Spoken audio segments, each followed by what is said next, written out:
Well, let's have a listen. Take it away, Susan. Thank you for the warm welcome, and I'd like to begin by acknowledging the traditional owners of the land on which we meet today. Boardroom sort of stuff of trying to have it both ways. Have a listen to Susan Lee, thinking that you can have your cake and eat it too. As part of that policy development process, we will establish a dedicated coalition working group on energy and emissions reduction policy. And over the course of this term, our task will be to develop a plan underpinned by two goals: having a stable energy grid which provides affordable and reliable power for Australian households and businesses, and reducing emissions so that we are playing our part in the global effort. I'm sorry, Susan, you are either lying to us or you are stupid. Take your choice. Those two goals are mutually exclusive. You cannot do both. You have to pick one, and that's it. You can't defy science, you can't defy physics, more importantly, you can't defy where the rest of the world is heading. And the rest of the world, with AI that's coming down on stream and so on, the rest of the world is heading towards higher emissions. The only way we can lower our emissions is with, for example, using the clean coal that we've got, using the cleaner gas that we've got. Renewables only gives us higher and higher electricity prices, as we're seeing, and everyone around the world is seeing. James. Well, yeah, no, look, that's exactly right. I just don't get it. Don't they get it? Well, I don't think they do, because, again, let's not forget that there's an awful lot of people within the New South Wales Liberal Party, and especially around those moderate factions in New South Wales and elsewhere, who have a stake. They have a stake in renewable energy. And the fact is... When you say a stake, are you saying they stand to financially benefit? Yes. I mean, there's people who are involved with the Libs who are very much going to do well off of, the renewables that seems like transition. A conflict of interest to me, a rather severe one. That sounds like there are various C words which spring to mind when you're saying that. James. Indeed. Well, you can fill in those blanks, but this is the point. There's a conflict. There's a conflicted nature of where does the party really stand on this? Because there's people who are ideologically committed to net zero. There are people who are financially committed to net zero. There's plenty of people with big investments. That's why they vote teal as well. That's why the teal phenomenon kicked off so well, because backed by people who support that. This is the great sort of conflict of interest within politics on the right now. And until you sort that out, you're never going to get a real energy policy that does what Susan Lee was talking about, which is cutting energy prices. And we should have the cheapest energy in the world. We should be the Saudi Arabia of coal and gas and nuclear. And the fact that we don't, and the fact that, power bills as of July 1, the major retailers on the East Coast have just announced they're going up by as much as 13.5%. 13.5%. You are talking about, that is a massive hit to homes and households, and that compounds on every other power price increase that we've had over the last 2.5, 3 years of the Labor government. Well, this has been the pattern for the coalition. They embraced net zero in 2021, and they've lost 2 elections in massive landslides. And what happened when they did it? They won the unwinnable election. In 2019, 100%. When everyone thought that Scott Morrison was going to be absolutely a loser in a landslide. Why? Because they had something to fight on that people care about. It was a cost of living issue. It was emissions versus affordability. And you can make that argument very easily. It speaks to every household. It speaks to every business owner. Energy is one of the number one reasons, if not the number one reason, that our manufacturing industry is in disarray.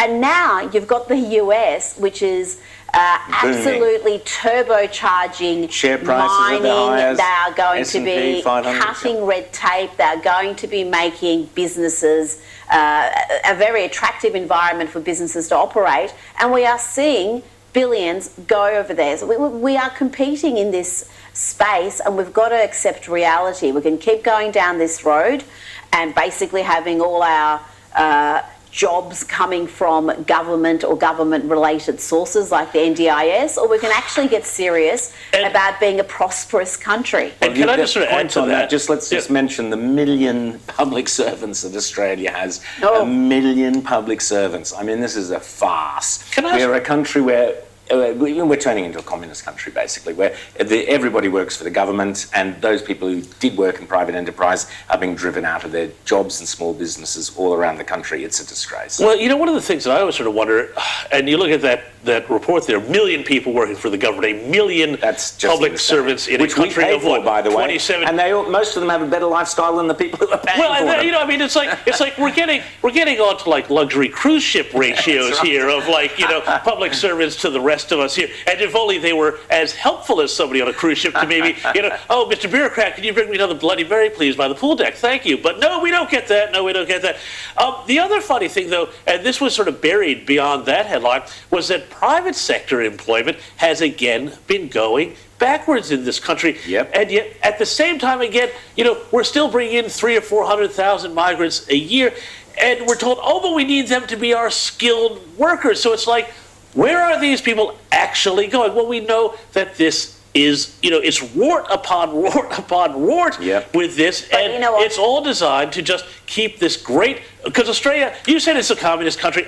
I disagree with that, Rowan. What Australia is turning into, it's a Ponzi scheme, okay? Yes. It's a Ponzi scheme where you are just, you know, taking in money and you're giving it back out, and, you know, the last people, when the music stops, do not have a chair, you know, they're going to lose. But, you know, that's why there's the emphasis on migration, to keep the housing market pumped up. It's not about jobs. This is why you know, the public service, because we don't do anything. We've regulated private business so they can't employ and hire. We've made it harder for them. We've made the IR laws higher. We've made wages higher. We've made it too difficult for the private sector. So the public sector has to pick up the slack. The whole idea of the Albanese government, their whole governing philosophy is basically figuring out ways to buy votes with your money. And eventually that's going to run out and we're going to be screwed. But, you know, Susan Lee's got the solution, because she's, I think, flirting with quotas, gender quotas. So that's just going to turn everything around. The hilarious fantastic political reasoning from the Liberals. I mean, really. But Rita, the hilarious thing was that she said in her speech that she was a zealot about getting more women into Parliament, but she was agnostic about how you do it. How can you be a zealot about something and have no idea how you're actually going to do it? When you're a politician with a track record of spectacular backflips, whether it's the live sheep trade, which you oppose and now you support, whether it's The Voice, where you flip-flopped, whether it's what was it, the tax cuts, she also flip-flopped. I mean, there's just so many policies where she is just the most ill-suited politician. I'm a zealot for a great economy. I'm a zealot for this. I've got no idea how we're going to get our great economy, but I'm a zealot for it. I can definitely do it. I mean, this is just ridiculous. Seriously, I think the Libs need to rethink the leadership thing and rethink it very, very quickly. Otherwise, they will disappear into the irrelevance that the Tories have in Britain. And James and Rita are correct on that. A lot of them sort of treated this as a fill-in role. You can't do that. You can't just have a loss like you've had and have some leader who's just there, sort of a token role for a couple of years until you decide who's actually going to be leading you to the next election. You need to get your act together now. They need to do it really quickly. Today. The New South Wales Liberal Party and the state Liberal parties, the New South Wales Liberal Party is a disgrace. They've just voted with Labor and the Greens for a bill that will allow unions to take employers to courts for not having gender equality in the workforce. Can you believe? I'm sorry, James, this is a communist nation and we're getting worse and worse. We have, government, everybody, more and more people working for the government controlling every aspect of our lives and giving unions the power. So poor old mum and dad, some cafe down the road, a little restaurant, whatever it might be, now they've got some idiot with it working within the place who goes, oh, there's not enough women or gays or whatever it is, oh, take them off to court, which will just kill the business stone dead. All we are doing is destroying private enterprise in this country with the help of the Liberal Party. Shame on you, shame on you. We've also now got this nonsense, which we'll be talking about later in the show, to do with under 16s not being allowed to watch YouTube. We're going to be the stupid nation, as well as the lazy nation, as well as the communist nation. We're going to be the stupid nation where our kids grow up not able to access YouTube, where they can get all the information that they need, but they are actually able to go on, there's no stopping well, porn yeah, channels they just or press anything, one button saying I'm over 18 to see hardcore porn. So Rita, that's fine, but God forbid they should get a tutorial about how to put up a shelf on YouTube or watch, I don't know, Lefty's Losing It, which is enormously fun. And YouTube is where most young people are getting their information. But according to Karen, Julie Edmund Grant, they're accessing hateful information and things she considers misogynistic. I'm sorry, but she is possibly the last person in this country I want determining what's hateful material and what our teenagers should or should not be exposed to. That's something the parents should be on top of, and it is just so idiotic to try to get rid of something as massive as YouTube. Like, the kids are tech savvy, they'll find ways around it, but we have now kind of an outlier again in the world, and it's supposedly a free country, with these climate of censorship that we've embraced. James, we actually saw at the National Press Club, one of the journalists asked Julian Mangrant, you do realise that putting these impositions means you may not be able to go back to your homeland of America without winding up in jail, because the Trump administration is very strong on this. They're not going to deal with countries that censor free speech. Well, I think Edmund Grant may still have her U.S. passport, so she should be all right in terms of getting into the country. Yes. But, it is fascinating, and I'll be talking a bit later on in the program about this, because Julie Edmund Grant has been called out by a congressional committee in the U.S. about her dealings with a group, and the emails have all come out through this committee report, dealings with a group that basically wanted to censor advertising on the internet and throttle advertising dollars away from conservative platforms, particularly Twitter and X after Elon Musk bought it. So I'm going to be talking a bit later on in the program about that, and it is just shocking stuff what you're going to hear. Well, also, I want to raise this, Rita. This is hilarious. You're going to enjoy this one. Brett Sutton, our dear old favourite friend, Brett Sutton. Remember him, the so-called sexy chief health officer from Victoria? He's now involved in something called a coalition for trust in science. Spot the irony. Spot the irony. Absolutely hilarious. He said, people want to know what is real and what is not real. Really? Well, you know what? You know what wasn't real? Telling Victorians that they should be masked whilst they're outdoors. They shouldn't go fishing because that could put their lives in danger, or playing golf, or the playground bans that he was behind, the crippling lockdowns, the curfews. I mean, really, the man who stood there next to Dan Andrews and said everything Dan Andrews is saying has his backing, has got his medical advice behind it. You want to instill trust in science, coalition for trust in science? You are absolutely kidding yourself. You're the reason why, a big part of the reason why so many people... no question. Faith in that area Remember the so-called pandemic of the unvaccinated? Remember that? Sutton was pushing that along with all the other chief. He wasn't alone in that. But now you know what he is now? He's a zealot for truth in science. He's a zealot. Yes. He can't get enough. Yes, unbelievable. To march down the road of leftist lunacy, supported by both sides, it should be said. And that lunacy includes racial division, despite the fact that a big majority of Australians voted no in the referendum.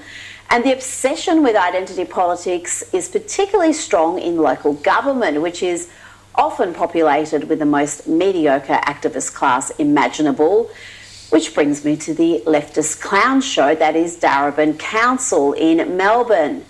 Now, this lunacy often does include racial division, and Melbourne Council is famous for it.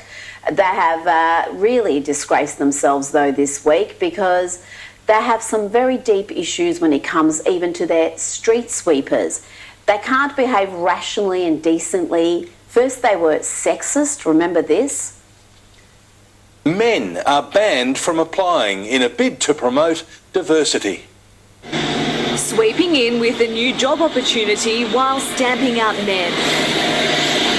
The Darebin City Council is looking for a daytime street sweeper, but to apply you must identify as non-male, i.e. female, non-binary or gender non-conforming. And now they have unfairly sacked a male street sweeper for challenging their racial obsessions. Darebin Council needs to clarify to their constituents and the wider public precisely why they sacked an employee for challenging the merits of holding endless, pointless and divisive acknowledgement of country announcements. The former employee, a street sweeper called Sean Turner, a man who has Indigenous nieces and nephews, took his unfair dismissal case to the Fair Work Commission and he won. Darebin Council stands condemned for targeting Turner and ultimately terminating his employment for the crime of stating a mainstream opinion. Now, I accept that it may not be a mainstream opinion in hard left Northcote, but it's certainly a widely held view in the rest of the state, including much of Darebin. This street sweeper's a great sin, the one that left him unemployed and having to seek legal remedies, was to state the following after a toolbox meeting began with an acknowledgement of country. He said, if you need to be thanking anyone, it's the people who have worn the uniform and fought for our country to keep us free. It's getting out of hand and people are losing it. Is now being done at the opening of a postage stamp. He also said, as far as I know, half of us are born here. I don't need to be welcome to my own country. If people don't want to be there, they can leave. Now forget about reinstating him to street sweeper duties. Can we, I don't know, make him the leader of the opposition in Victoria? I mean, how refreshing would it be to have a clear-eyed Liberal leader not afraid to state a popular opinion that challenges the leftist orthodoxy? And sadly in Victoria, the leftist orthodoxy doesn't get challenged too often, other than during the Voice referendum, where the majority of Victorians rejected the notion of enshrining racial privilege into our constitution. Now, Sean Turner should be applauded, but instead he was demonised for those statements. He was bullied for saying something that was entirely reasonable and then sacked. Now, after the Fair Work Commission ruling, the Darebin Council, instead of apologising, they just doubled down. They're in deep denial. They claim they provide a culturally safe workplace. Well, just as long as your culture is one that is obsessed with identity politics and pointless virtue signalling. Darebin Chief Executive Michael Tudball said, we want to take this opportunity to reiterate our unwavering commitment to providing everyone with a safe working environment at Darebin. That includes physical safety, cultural safety and emotional safety. I mean, what utter nonsense. Far from providing a safe workplace, they have created an ugly, oppressive culture, one where an employee was made to feel like a racist and then sacked by hysterical superiors drunk on power. Fair Work Commission Deputy President Richard Clancy found against the council in the unfair dismissal case and was scathing of their harsh conduct against Sean Turner. For his part, Sean Turner told the Fair Work Commission, I was brought up in Broadmeadows. I come from a family of 8. My best friends out of Broadmeadows happen to be Aboriginal, one of them marrying my sister. I have a niece and great niece and nephews who are all Aboriginal. Now, I put a number of questions to the City of Darebin about their conduct, and thus far they have failed to respond.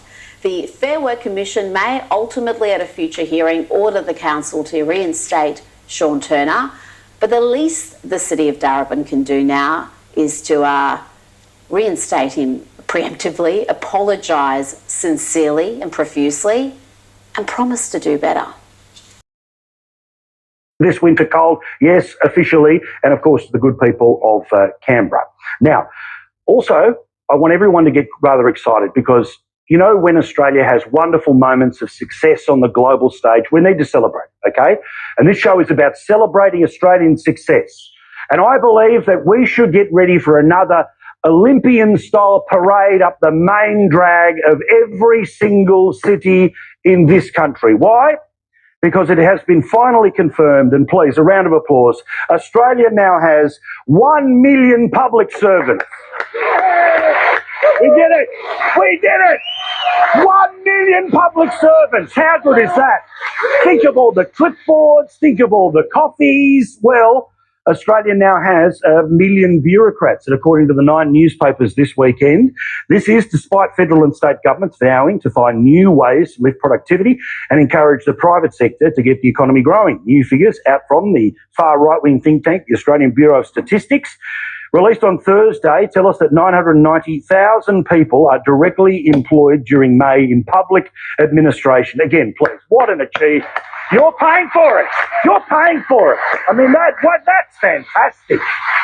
Oh, what a joy. Honestly, congratulations to everyone. And of course, the Treasurer is getting ready for his productivity summit in the next few weeks. And if only there was an idea about reducing... Oh, that's right. The election happened, didn't it? So that isn't going to be happening anytime soon. Meantime, people working in the private sector, guess what? The majority say that they are currently underpaid and they want pay rises of up to 20%.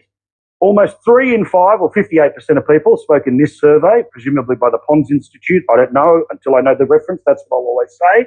Australians believe they're not being paid enough appropriately and they want higher salaries, justified particularly. What they bring to the role and the duties that's required them according to new research. 58%. Hands up who thinks they're being paid enough. I just want to double check.